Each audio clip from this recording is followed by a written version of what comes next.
but it syncs the audio to the video. Oh. Because that's why I do it in frame. Because then when I watch it, so in the audio wave, I have the big snap, the wave file. And then when it hits, I can see that in the video. And then I just line it line to it up where right it up there. connects and get the audio there. It's a way to help link it all up. And you get the writing on it. What is that? I know I get to learn more. I get to learn more about We're the talking gig. shop, the art of cinema. It's a lost art. It's a what start?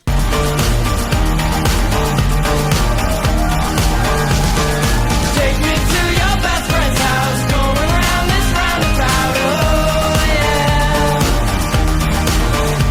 yeah. It's a lost art. Lost art. I would say we're losing it. I don't know whether or not it's lost per se. I don't own AirPods. We don't know. How many students of yours do you think wear AirPods under their hair during class period? Like a percentage? Typically. Easily 25%. Easily 25%. Dude, I ain't got money like that. Quarter of the students. The frick? That's where I am. They say, Mr. Wilcox, why don't you get an iPhone? Why don't you get an iPhone? Why don't you get an iPhone? Because I'm a teacher. I don't have any money. Yeah, but once you buy it once, you trade it in, and it's like they give it to you for free. This guy with the iPhone 17 over here. Yeah. Didn't you just get that? Yeah, just the other day. When it came out. It's orange, like DeKalb. Oh, he has so much pride for his school. Orange like DeKalb, but not blue like Superman. Superman. Big Blue. The Big Blue Boy Scout. He is a Boy Scout. That's good. It's okay. I have a lot to say on that particular topic. I love a Paragon. I was a Boy Scout. Now Paragon here. What does Paragon mean? What is a Paragon? You know what a Paragon is? No. I don't know what a Paragon is. Superman is a Paragon, right? Because a Paragon is a character archetype that exemplifies one particular idea, right? They exist as larger, broader. They exist as ideas more than they do actual like people, right? So Superman is the idea of hope, right? That he's a symbol. He's a symbol for hope, and that's what I love. Captain America is a symbol for American patriotism, values, and strength and courage and all the good things about Superman. That doesn't mean that a Paragon can't be bad. Like you can have an evil Paragon. Like Batman. Batman? How's he evil? I don't know if I would How call is him Batman evil? Yeah. I just don't like that guy. Why? Me and Batman just have personal beef because he's just so whiny. Like, oh, my Is this- parents died in front of me. Is Get this, over it. is this Bob Pattinson's Batman specifically? Oh, no, or never Rob. No, Never he's clean. I love Pat's Rob. okay. Even though he is like legitimately the whiniest of the most I- emo of all the Batman. And that is why I don't like Batman because of how whiny and emo he But is. he's like but Rob. that's why Rob. Rob's the whiniest. That exactly. Look at That's him, why he's- I like it because he did it perfectly. So I think that the best critique of Batman, in particular, not that this is a Batman podcast, or a movie about Batman, but Bruce Wayne could arguably do much, much more good by like using his wealth to help the people of Gotham find jobs and get services and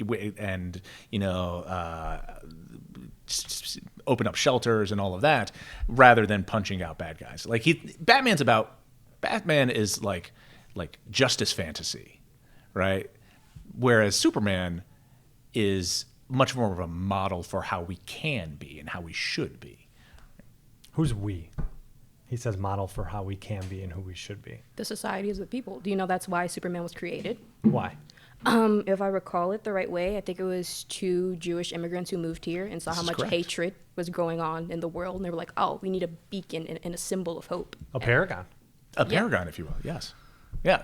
No, it's the product of Joel Schuster and I'm forgetting the other gentleman's name. Siegel is his last name. And they were 2 Jewish immigrants who were coming over, and they wanted to retell the Moses and the Reed story. So an image of who we're supposed to be.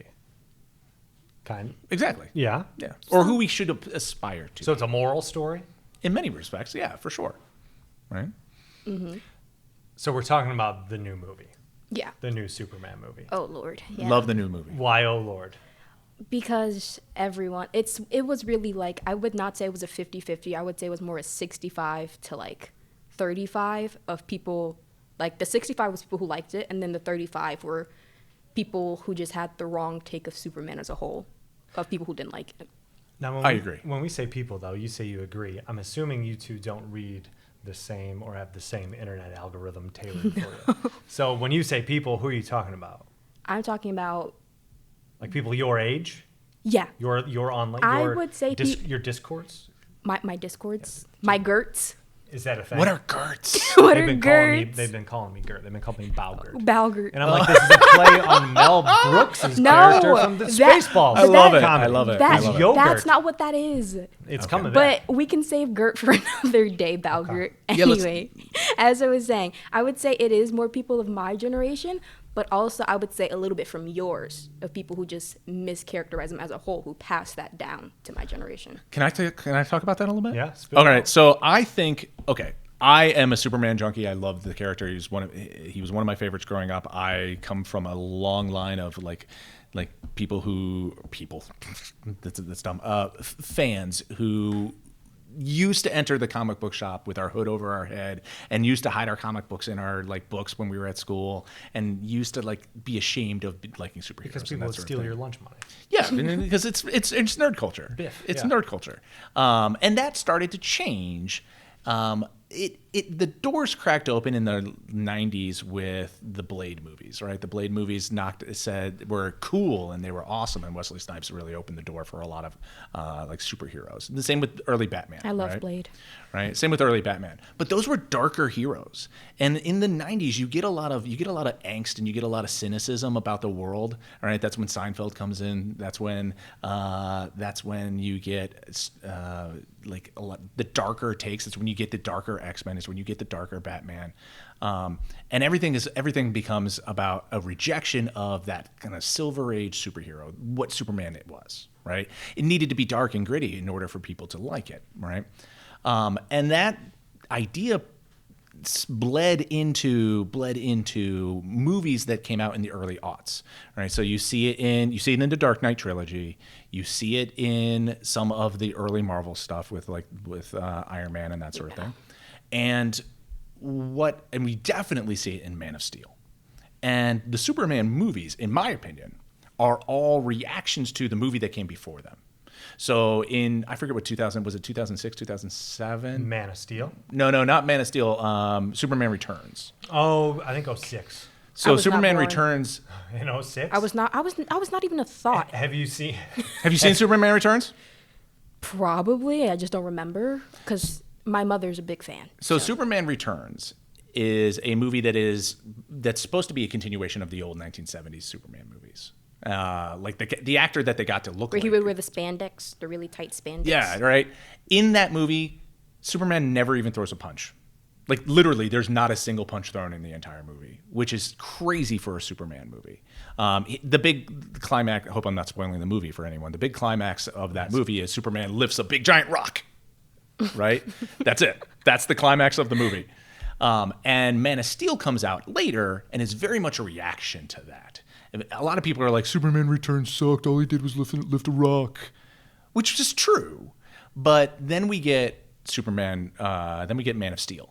And Man of Steel, the last 45 minutes of that movie is just it's like they want Superman to punch everything, right? And be as violent and as, destructive as possible, right? As a reaction to a movie that Superman didn't even throw a punch into, right? So to build off of that, where are your thoughts on Man of Steel? My thoughts on Man of Steel? No, you're fine. I didn't like Man of Steel. Why? I didn't like it because, well, as you heard in my pre-recording of the podcast, I'm getting very tired and was already very tired of the dark superhero trope, especially when it comes to characters like Superman. Sure, there are dark moments in his story, but Man of Steel I feel like completely mischaracterized him as a character. When did you see it? When did I see it? Roughly. I was like 9, Okay. and I hated it. I despised it. Because it's interesting you saying you were tired of the dark superhero trope. Like it was very much going on consistently at that point. When I was growing up, When yeah. were you, how old? What year was it when you were 9? When I was 9? Yeah. Oh man, you're asking me to do I think math. it's okay to do I was born in 2008, if that helps. math. Okay. All right. So I'm trying to track 2018, because 2018. you say the dark superhero trope, and it's interesting because I'm trying to track when that happened. That's all So, I grew up with. I think it becomes a question of I think where Man of Steel fell down is that Man of Steel was very much, like I said before, it was a reaction to Superman Returns, but it was also trying to place Superman into a world that was set up by the Dark Knight trilogy in a way. This hyper-realistic world, like what if Batman were real?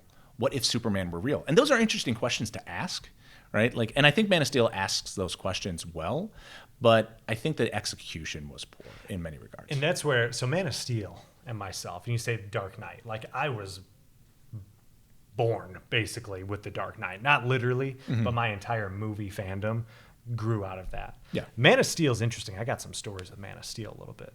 Good friend of mine. Well, I shouldn't say this. We're being recorded. They don't know who he is. They won't find him. Just whatever. change the name. So Man of Steel was recorded two towns down from my hometown, Plano, Illinois.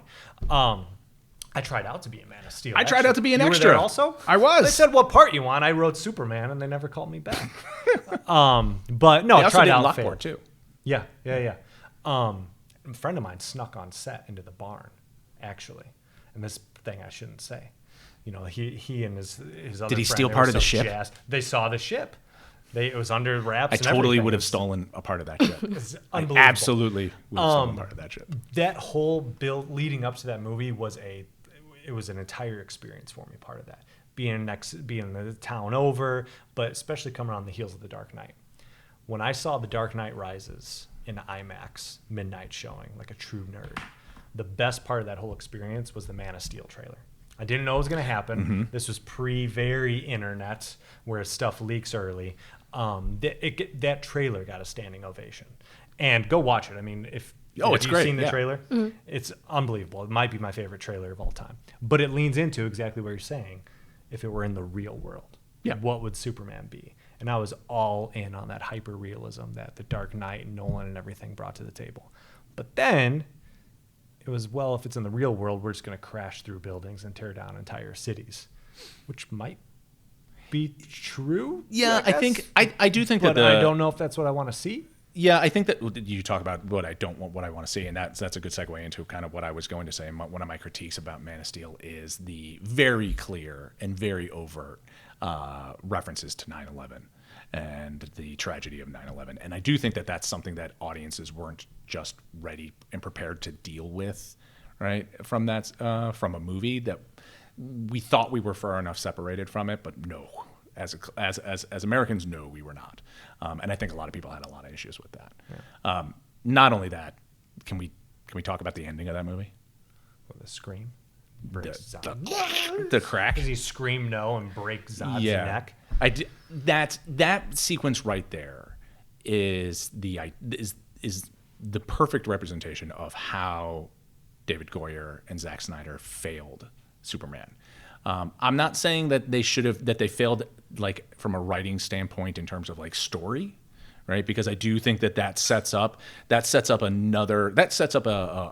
potential sequel for like why Superman doesn't kill, right? Because he did it once and he never wants to do it again. That was never explored in any of the subsequent Superman movies, right? As a standalone piece, it's a misrepresentation of what Superman would be.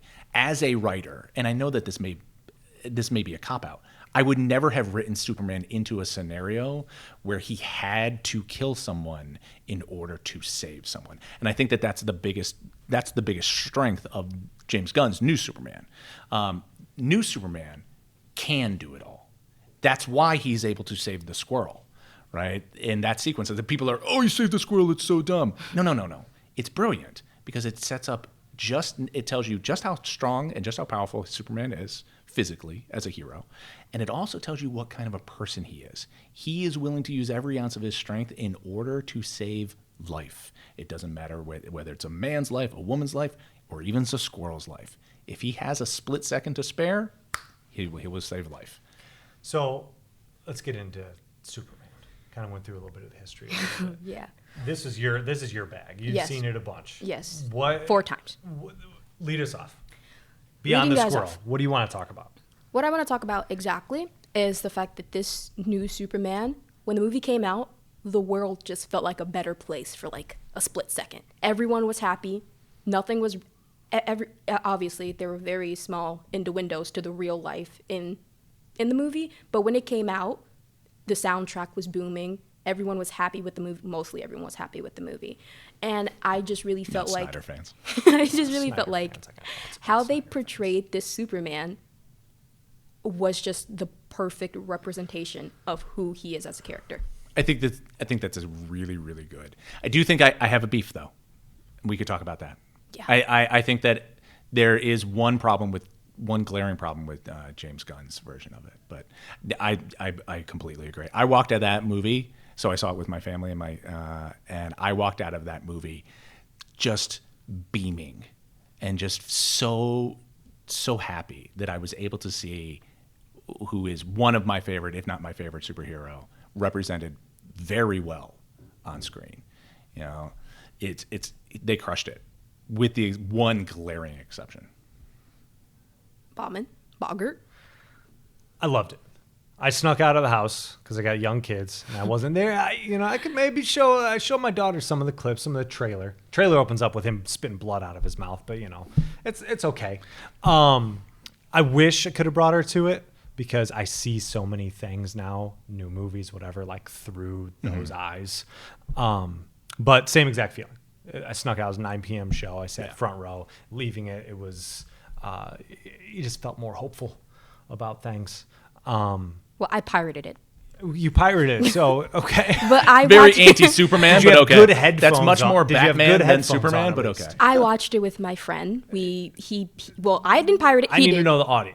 The What audio the was one. It was good. No, like where'd it play from? My laptop. Oh, What do like you mean? laptop Oh. speakers? Yes. Okay. What is wrong with my Windows 11 laptop? That's a whole nother issue on how younger generations engage with But media. as I was going to say, I watched it with my friend Watching it on the and my phone. 11-year-old cousin. Obviously, there's going to be snippets of the movie on TikTok. And I heard one of his complaints when he was scrolling through TikTok. He was like, man, the new Superman movie is awful. He didn't kill anybody. That's his judgment. I was just like, where did you... Dude, it's Superman. I was just like, why would Superman need to kill anyone? He was just like, superheroes are supposed to kill people. And that's when it clicked in my head. And I got this thought, like, the dark superhero thing has just become so much for our generation. They just completely... They don't watching too know. much Invincible. Yeah, how old is your cousin? He's 11. Has he seen? He's like just ripped through the Deadpool movies and thinking that's. His mother will not let him watch Deadpool, and Oh, I'm so okay. happy. I I don't figured even with like killing Deadpool. people. I don't like Ryan Reynolds, and I don't like the Ryans of Hollywood in general. Okay. Gosling, I I've hate been them all. told I look like Ryan Gosling sometimes. Don't flatter yourself, bit of a Boggart. stretch. Well, okay, all right. Don't That's flatter fine. yourself. I'm gonna get It's the we're gonna do lighting. the Hey It's- Girl meme with Bauman's head it's instead the of lighting here. Can No, we that's actually okay. like get a Photoshop face of Gosling? Reynolds, I'm not a Bauman? fan of, but let's stay focused on Reynolds. the Superman. Reynolds is fine. He's fine. He got married on a plantation. That's sketchy. But what can you do? What can you do? I can't control Ryan Reynolds' life. Something you said there. I'm still distracted by the whole listening to the audio on the actual headphones. So his interpretation, it is interesting what you said about the interpretation of good and bad being like, is someone going to die? And not even only did he kill someone, but did someone of significance die in this story? I feel like that's a common lens for younger generations to watch things these days. You get towards episode 9 of a series, Game of Thrones is set this stage, but who's going to die? And this movie is clean. Yeah, relatively generally speaking, yes, there is death in this movie, and I do think that, but it's at the hands of Lex Luthor, right? And it's at the hands of the villains, and or maybe you have your big action set piece at the end with the Justice Gang. Yeah. I'm going to call them the Justice Gang, Which from is now great. on. I That's know fine. they want to be set up as a league, but I'm going to call them Justice Gang, right? And the soldiers in the end, but that's just so Hollywood action stuff. But the idea that you brought up with your cousin, he didn't kill anyone. Well, no, he's not Omni-Man. He's Superman. They're very different characters. And that satirization of that desire to satirize Superman that comes with, I do think this is an interesting trope. We see it a lot. We see it in The Boys with Homelander. We see it in Omni-Man. We've seen it before even with Superman and the whole I forget what the line of comics was. I'm blanking on the storyline right now, but yeah, Superman becomes an essential, like a tyrant. We see it in Red Sun to a degree in that comic series. But I do think that as much as the tendency, and those do ask interesting questions, like what if Superman bad? It is a fundamental misunderstanding of the character. Superman does not kill. It is not in his nature. And I would never write him in a position to where he would kill. So no, I'm right there with you on that one. You just misunderstood the character. No. Yeah, that's why it's just like, it just takes into the account. That's when, like, it clicked in my head, and that's when I started like I rewatched the movie over again with my friend, and we talked about it more. And I was just sitting there like, we really just live in a day and age where superheroes, them as a whole, mind you, this is nothing but all of them being male and being more prominent, aggressive figures, that just says a lot, and that points to something very clearly, especially in Hollywood. And then this movie comes out where he keels over and cries, he whimpers, he runs, he does a lot. That's not what we're used to. No, and I do think that that's an interesting take. Yeah, no, I mean, Superman does demonstrate like a weakness in this movie, and what's great about this take on it is this is his first time experiencing weakness as well, right? The movie begins with Superman 30 seconds ago. Superman lost his first at least fight. Physical weakness, right? Yeah, right. And his inability to take on like what happens when I can't punch my way through this problem. And psychological weakness, which I think is going to point towards your big beef with the movie. Because he has to come to terms with something. Oh, yes, he has to come to terms with the change in Jor-El and Lara. Yeah. Right? And his Bradley Kryptonian Cooper. parents. Yeah, his Kryptonian appearances. I can't get over it. But this is where, all right, so you're talking about the character and, your cousin being upset they didn't kill anyone. He said it's not true to the character. And here it's Superman's parents, his birth parents. Yes. They essentially made, you could argue evil, but not. I don't know. I think genocide and tyranny are evil. No, I guess No. absolutely. But no. All right. So objectively, from our point of view, absolutely evil. But maybe from their backstory or whatever, that was Sure. their, Context that was matters. That Context was the matters. aliens, whatever. all Yes, right? that was their MO. That was the culture they're raised under. So that's what they run. I think that's a flawed argument, but yes. But so the problem is they changed the character. Yes. The problem isn't They the didn't just problem. change the character. It was straight up character assassination. But when we're dealing And with not meaning like they killed 5 the million characters. adaptations of something. No, that's fine, but there are fundamental things that you cannot get wrong. So the reason why, okay, so I didn't like Man of Steel because, and many others did not like Man of Steel because there was a character assassination of Pa Kent, right? Pa Kent questioning whether or not Superman should save people. Dog, can I swear?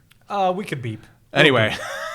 Hey, you are. Oh, jeez. Sorry, no, that's fine. it. So, okay, that's garbage. Yeah. But James Gunn turned around and was like, well, we're not going to do that with Pa Kent, but you're going to do it with Jor-El? And here's the real problem with that. All right, sorry, I'm on my soapbox. Yeah. Professional.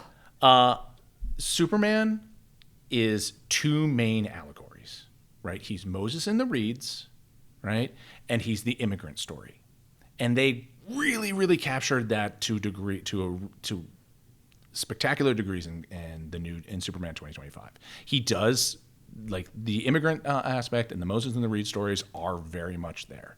But when you make Jor-El and Lara negative characters with problems, what that says is if you identify with the immigrant story here, you can never really be proud of your heritage because you need to embrace fully this American ideal and this American aspect of you because your old heritage was flawed. Your old heritage was something else. You don't get to actually experience that. And if you identify with the Moses and the Reed story, the religious aspect, well, that's really problematic because basically what you're saying there is that the guys who sent Moses, Well, now you already AKA, swore once. God. I didn't even think about it in that way. Right. actually. But this is where you got to be watching it with that lens on. Well, and yes, that's true. You have to be in deep to even know those allegories. Well, not even in deep. It's just the fact that I really, because it was just such a shock for me, I was just like, wow, okay, I guess that's the other half of the clip, I guess. But if I would have sat down and like actually resonated with the shock of it, I think I would have been able to pick up on that because explaining it in simple terms is, oh, immigrant, your heritage bad, embrace the American. your farming American. That's true as an parents. immigrant. Yeah. Especially, I could see that. But well, they do lean into the whole being an immigrant concept. When I mean, the that's even a last, thing. The last speech, the ending speech. Isn't that where he's even a beaten thing in up. the original show? Wasn't that like a whole episode of its own in Smallville where Superman was harboring an illegal immigrant and his mom was just like, we have to turn him in, and his mom was just like, she had said, yeah, we have to turn him in, and Superman was just like, well, I'm also an illegal immigrant. They hit it on the nose. No, I vaguely remember watching some Smallville. Did you watch that? I never watched Smallville because I was just not. I was not able to really kind of keep up with it. But Justice League, the cartoons are great, and Superman had a the animated horrible series. bowl cut in Smallville. Horrible bowl cut. Can we actually pull that up too as well? We'll pull it. We'll pull it up on the cam. What I find interesting about that, so I rarely get bothered by a story choice that changes, not the history books, but the original models. Like I like that. I'm fine with. Yeah, sorry. If you're gonna adapt something. Take the chances. A couple things with that though. One thing that bothered me is they confirmed it. They had to literally talk their way through confirming that the video was real. Right? There was really you don't experience that as a viewer. It's like 5 different characters saying, yeah, it's true, it's real. The linguistics see it, it's real. And I'm like, there was no emotional depth to that confirmation. Not only that, you can tell that they had thought about this. Like they had the same discussion that we're having right now about that particular sequence. And if they had that discussion, that means that they had to say, oh, well, we'd better put 2 or 3 lines and we better give one to Mr. Terrific, who was terrific, by the way. That the most capable, the most cognitively on character, give him the line to say, there's no way this was a fake. Like, if you have to say it, then it's not coming off well.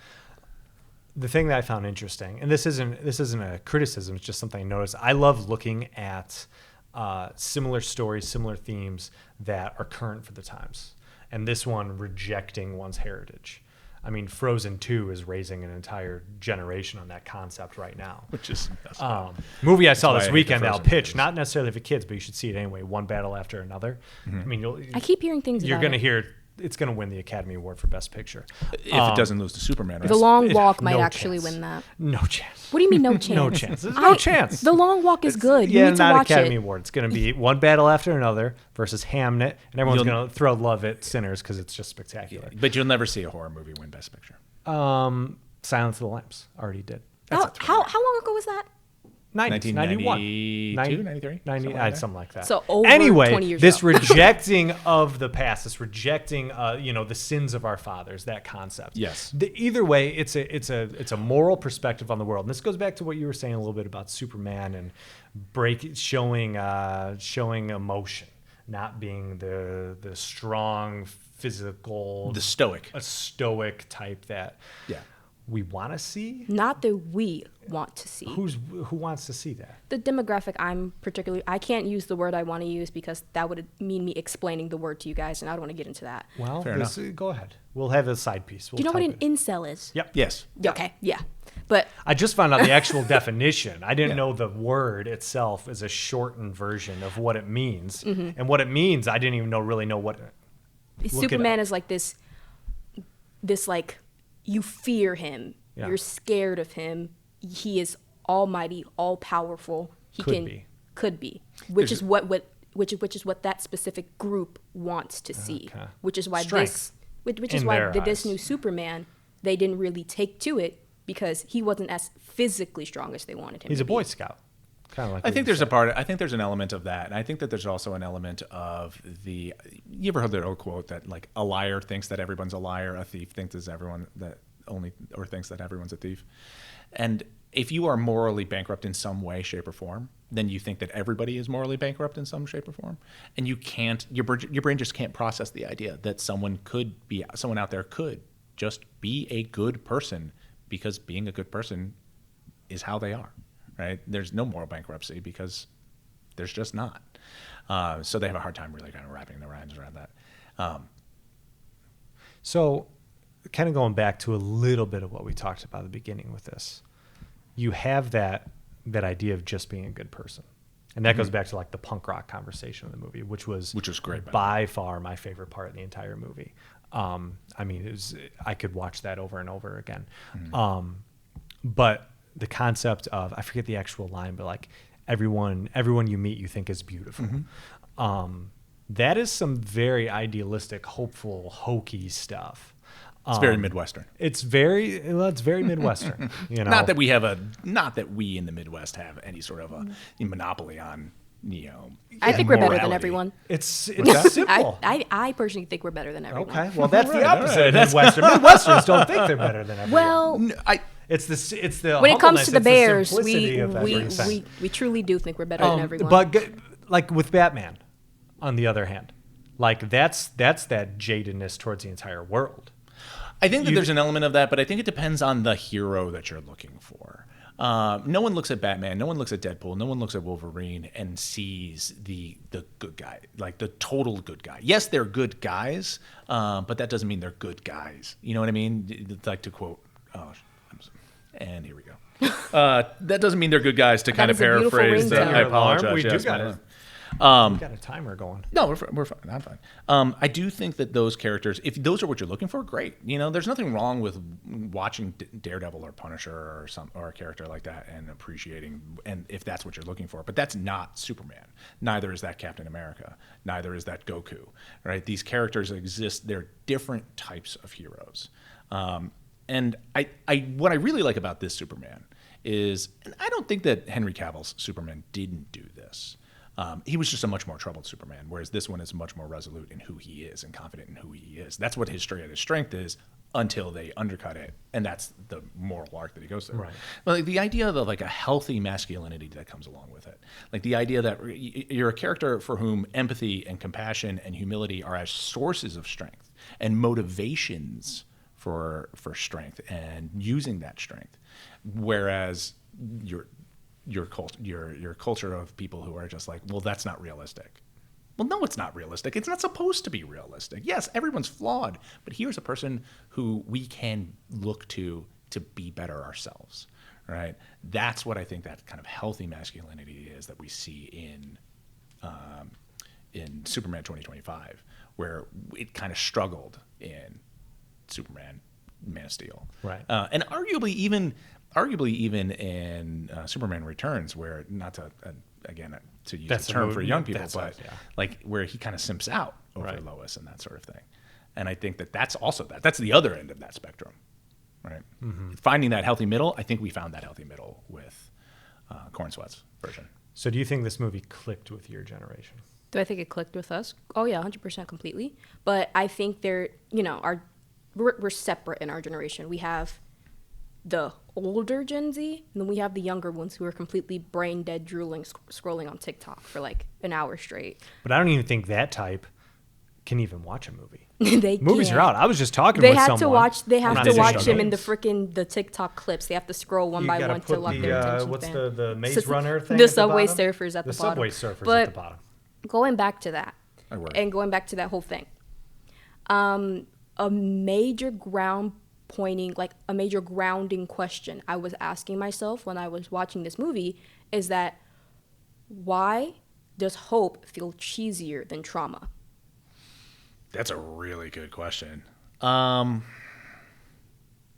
Speaking as a millennial, the older guy, and like a cusper millennial too, like Gen X into millennial, like I know that our generation is as cynical as we are because we've seen or we think we've seen so much, from 9/11 to the 2008 crash to the Columbia Space Shuttle to the war in Iraq and all this other stuff. And it's just been one calamity after another for millennials. At least we think that it has been. But the truth is that we live in objectively the greatest time to be a human, and if you take the cynic glasses off for just a minute and realize that we are lucky to have what we have, and we are lucky, and we do have real positive role models out in the world, and there are good things happening, well, maybe Superman is a great flick for that. It's not a panacea for all of the world's problems, but it does feel really good to go to a movie, see a good person represented, or see goodness represented and humility represented, and arguably strength too, and used in the right way, the way that we want to use it, the way that we want to use it in our own lives. I think that was a really good answer. But Baumann, I'm going to throw something else at you. Okay. Something completely. I was priming up for that, but that's fine. No, let it. Well, rip. you can build off that. No, after we're I gonna see. fire away here because the timer's ticking. What is your take that hope feels more rebellious than darkness? Hope feels like right now it feels more rebellious, meaning it's rarer to find, it's harder to do. I think that's shown in high schoolers quite a bit. Maybe less, I feel it less this year at DeKalb High School. And I'll tell you a little bit why. Maybe it's who I'm around, maybe it's not, whatever. When school spirit isn't that high, not a lot of people are going to football games. You go to an assembly, everyone's sitting down, there's no rah-rah. In that case, it would be rare to be hopeful. In that case, you would be in the minority to wear your heart on your sleeve and be a very idealistic individual. But right now, I'm feeling a slight change, at least here at DeKalb High School. Maybe just high schools in general over the past 5, 6, 7, 10 years. There does seem to be a little bit more shift towards positivity, positive culture. Too. Particularly with young people like yourself. Which would move it away from hopeful being the like minority act, right? But still, there's a ton of people that are more jaded, more rebellious, and that's common in high schoolers in general, right? You want to get out of the house, you're ready to live. Everything seems like it's controlling you and restraining you, so the act of rebellion is appealing. Well, you're a young person. You could probably speak to this. Like, I would argue that cynicism is easy. It's easy to look on your phone or TikTok and see all the garbage and that has happened in the world. It's easy to look at the news and just read the headlines and say, "Oh, this looks rough." Hope is hard. You have to look for it. You actually have to go out and you have to train the algorithm of not just our media, but also just life. You have to kind of train the algorithm of life to find the hope, and that's hard. Well, hope doesn't sell. I don't think the algorithm is possible to be trained. Because the things online that catch the most attention are the extreme things, which often is the anti-hope, which often is fueled by some type of, we'll just say hate, some type of, what do you Yeah, I was going to say, I see where you're coming from with that. I do think that it's definitely very, very difficult, but I do think that the rise of wholesome culture and the rise of wholesome media is on a trend. I mean, people play what's the cozy video games where it's like Animal Farm, where there's no violence in Animal Farm. It's just resource gathering, and it's cozy and quaint, and it's nice. That's interesting. And, I do see kids doing that. Do you do stuff like that? What do you mean? Like the light video games, like the farmland, Animal yes. Farm. it's wholesome. Minecraft, There's a wholesomeness and I love to it. Animal Crossing. Minecraft's another great example. Right? There's a whole rise of wholesome fantasy. Like, as a fantasy junkie, like, wholesome fantasy is coffee shop fantasy. Which is why I'm pretty sure the movie of the year last year that won the animation award, I'm not sure if that's the correct like award I'm thinking of. It was just a movie where it was just a cat just wandering through this mystical universe, and everything was all happy and cozy, and everything was okay. But are those things an example of ignorance is bliss? No, is I it don't just think so. removing yourself from the madness around you, or is it like escapism? Yeah, is it escapism, or is it functionally making people more positive? Is it making them better? Is it teaching lessons, or is it just the world's too much? I'm going to go make a. I don't think it's pure escapism. Because going back to the Midwestern thing, isolationists, we remove ourselves, not city Midwestern, but like if we're talking more rural living, a lot of rural life. Digging into farms. And Superman, I just got here. Well, Superman was raised on a farm too. Yes. I mean, that is a concept of, depending on if you choose it, you're removing yourself from the madness of the world. Could be that way.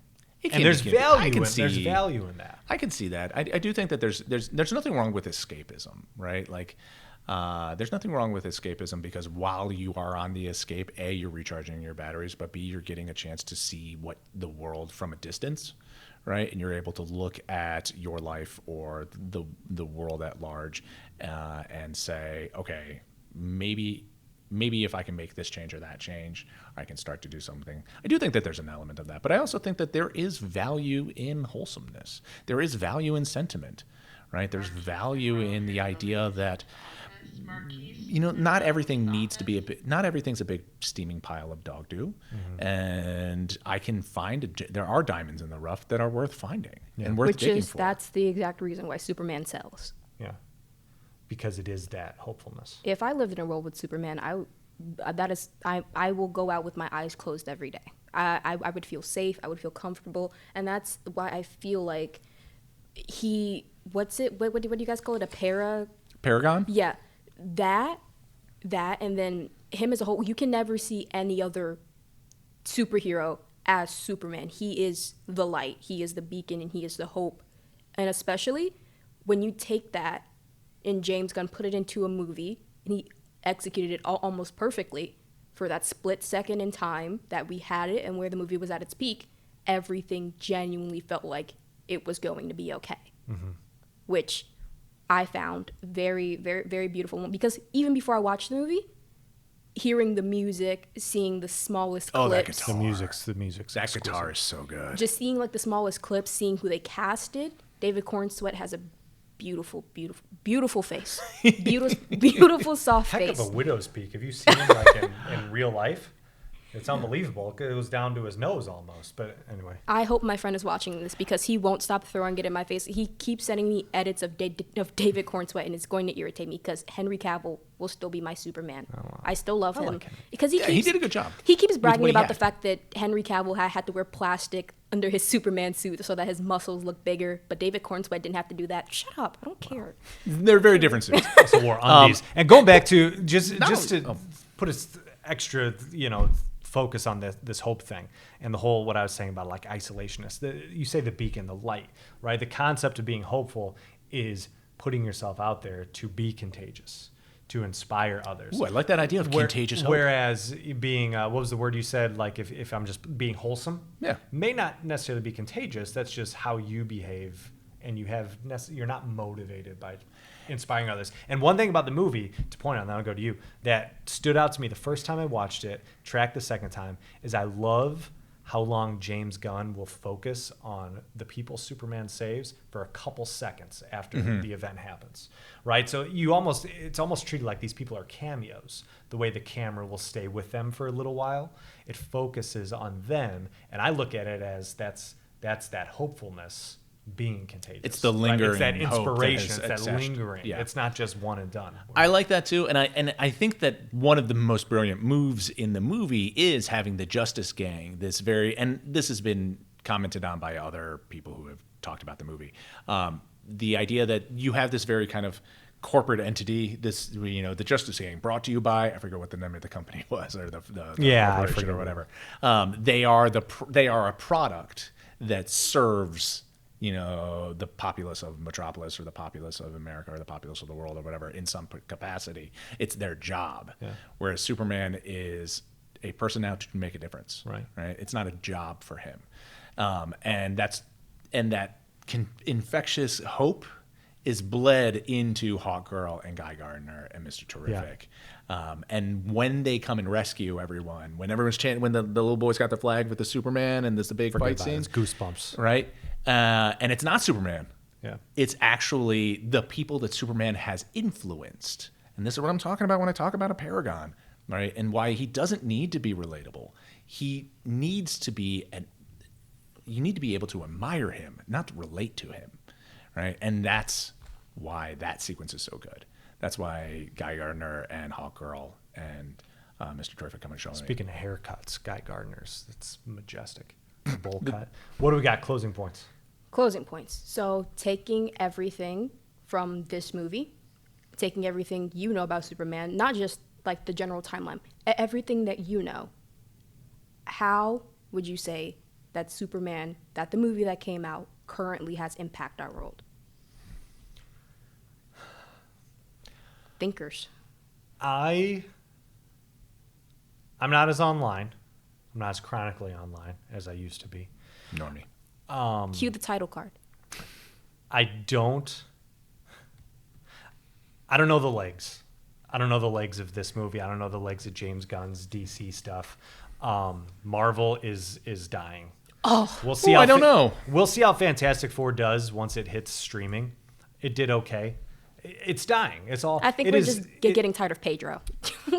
In terms of box office, He was miscast. In terms of being a singular story that so many people engage with, I think we're losing that.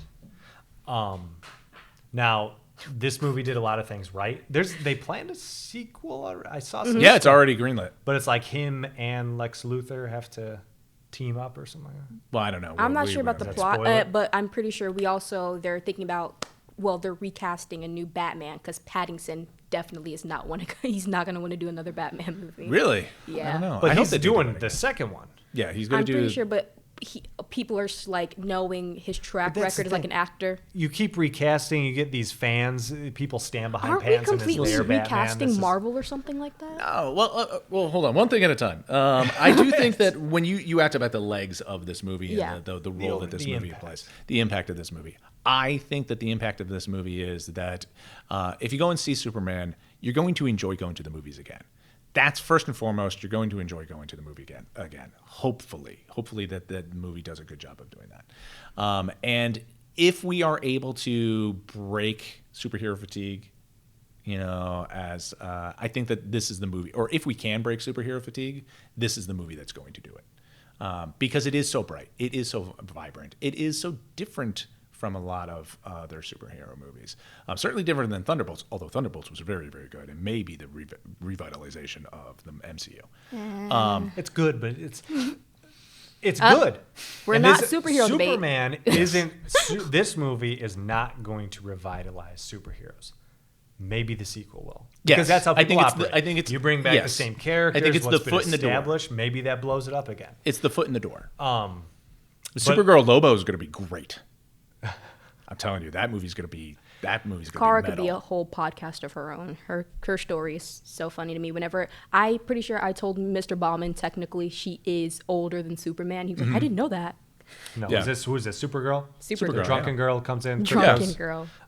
Yeah, she's fun. Her pod, I'm pretty sure it got thrown off course, so it took her a longer time to get to Earth. So Yep. technically, she's older than Superman. Interesting. She also has more to fight for because the bottled city of Kandor, is actually still the bottled city? The bottled city of Kandor. Is that why see, she we was dump inebriated? The bottle. No. Brainiac. Oh yeah, I know Brainiac. Yes, Brainiac. Big brain. Before Krypton blows up, shrinks Kandor down and bottles it in a little glass like terrarium. So all the people of Kandor, all the Kryptonians of Kandor are still like in Kandor. They're still in Brainiac's little bubble. How about and Superman and Supergirl are all forever trying to get Kandor back and rescue the last living Kryptonians. Yeah. Which Batman's probably not going to be on board with. What do you think? Final thoughts for you? My final Is thoughts. this movie gonna stick around? My final thoughts is that Superman, it's not just some big bad superhero in a cape. He's more punk rock than any person claiming to be a punk rocker currently is. Maybe even more than Hobie from the new Into the Spider-Verse movie. Also a great character though. More punk rock than him in a simple sense. Not just because he's smashing guitars or spray painting walls, but simply because he rebels against what our current society stands for, with the darkness, and the men have to be tough and strong. He is tough and strong, but while being that, he also displays his emotions on his sleeve, probably hanging off a little bit on his sleeve. And I just think we just need a full revamp of superheroes because nothing can compare to this movie. Okay. Anyways, Very good. deep and passionate words.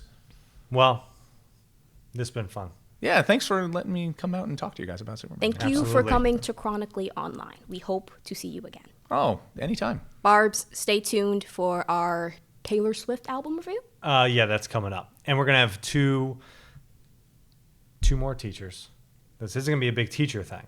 Okay. That's where we gotta get more students involved. But this is kind of like a commentary. I don't know which camera I'm looking at to get more people involved to this. 2 students, 2 teachers. Again, we're sticking in the humanities realm. I think Mrs. Ryan and Mr. Ike are going to be debating the new Taylor Swift album with 2 fangirls. You're not a fangirl, though. Not at all. Different host next time, but that's okay. Thank you, Riciah. Thank you, Thanks, Mr. Riciah. Wilcox. What do you mean? thank thank you. you. This is my show. All right, I'm out.